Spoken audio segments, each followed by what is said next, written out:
Ang buong bahagi ng Mindanao makakaranas din ng mga pag-ulan. Sa itong mga pag-ulan nito ay posible pa rin magdulot ng pagbaha at pagguho ng lupa. So pag-iingat pa rin po para sa ating mga kababayan.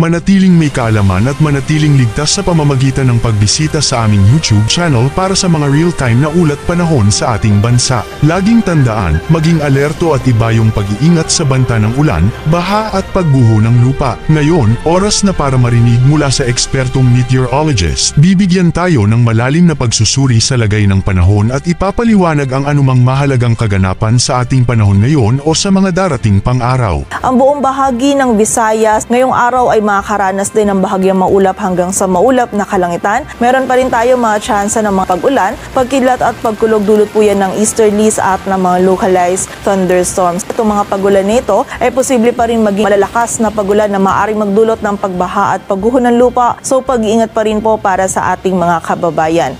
Dito naman sa nalalabing bahagi ng Northern Luzon ay meron lamang din tayong mararanasan ng mga isolated na mga may hinang pagulan or pagambon na dulot pa rin ng amihan. At dito naman po sa Metro Manila maging sa nalalabing bahagi pa ng Luzon, maulap na kalangitan at mga may hinang pagulan or pagambon pa rin ang mararanasan dito sa bahagi ng Cagayan Valley maging sa Aurora. Meron lamang tayong mga chance up ng mga isolated na mga pagulan, pagkidlat at pagkulog dulot yan ng mga localized thunderstorms. Ngayon, malalaman naman natin ang lagay ng panahon sa mga susunod o darating pang araw. Bago mo ipagpatuloy, huwag kalimutang mag-subscribe at pindutin ang notification bell para lagi kang updated sa ulat panahon sa ating bansa. Huwag mo ring kalimutang ibahagi ang video na ito para makatulong o malaman ng iba pang kababayan natin ang lagay ng panahon sa ating bansa.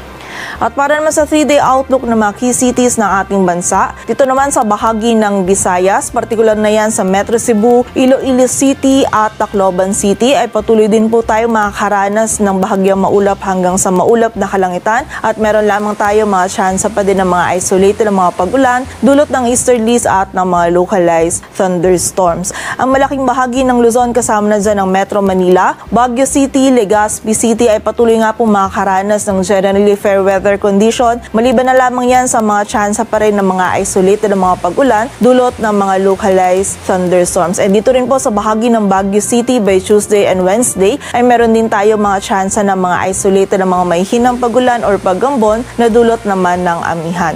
Samantala sa bahagi naman ng Mindanao, kasama na dyan ang Metro Davao, Cagayan de Oro City at ang Zamboanga City. In the next 3 days ay patuloy po tayong makakaranas ng generally fair weather condition. Ngunit meron pa rin po tayong tsansa ng mga isolated na mga pag-ulan, pagkidlat at pagkulog dulot po yan ng mga localized thunderstorms. And muli po, during severe thunderstorms, yung mga pag-ulan nito ay posible pa rin maging katamtaman hanggang sa mga malalakas na pag-ulan na maaaring magdulot ng pagbaha at pagguho ng lupa. So pag-ingat pa rin po para sa ating mga kababayan. Agwan ng temperatura sa Metro Davao ay mula 24 to 31 degrees Celsius. Sa Cagayan de Oro City naman ay 24 to 31 degrees Celsius. At sa Zamboanga City ay 24 to 32 degrees Celsius. Sa Cebu ay mula 25 to 31 degrees Celsius. Sa Iloilo City ay 24 to 30 degrees Celsius. At sa Tacloban City naman ay 24 to 31 degrees Celsius.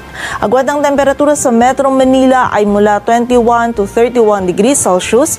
Sa Baguio City ay 13 to 24 degrees Celsius.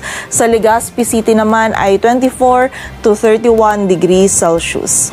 Yan muna ang ating weather update ngayon. Sana ay nakita ninyo ang broadcast na ito na nagbibigay kaalaman at kapaki-pakinabang. Maraming salamat sa DOST Pag-asa sa pagbabahagi ng kanilang mahalagang insight o ulat panahon. Samahan kami sa susunod para sa higit pang mga weather update sa ating bansa at manatiling nakatutok sa weather update ng bansa at huwag kalimutan i-share at mag-subscribe na rin.